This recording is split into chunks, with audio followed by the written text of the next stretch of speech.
अस्सलाम वालेकुम दोस्तों, आज हम आपको इस वीडियो के अंदर चौथे कलमे के बारे में और उसके तर्जुमे के बारे में बताने जा रहे हैं।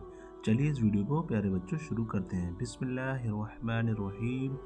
ला इलाहा इल्लल्लाहु वहदहु ला शरीका लहु लहुल मुल्कु व लहुल हम्दु युहयी व युमीतु व हुवा हय्युल ला यमूतु अबदन अबदा जुल जलाली वल इकराम। तर्जुमा इस तरह से है, अल्लाह के सिवा कोई माबूद नहीं, वो अकेला है, उसका कोई शरीक नहीं, उसी के लिए है बादशाही और उसी के लिए तारीफ़ें हैं।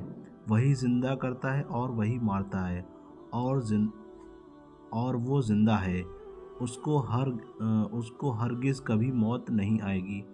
बड़े जलाल और बुज़ुर्गी वाला है, उसके हाथ में भलाई है और वो हर चीज़ पर कादिर है। कल आपसे फिर मुलाकात होती है। खुदा हाफिज़।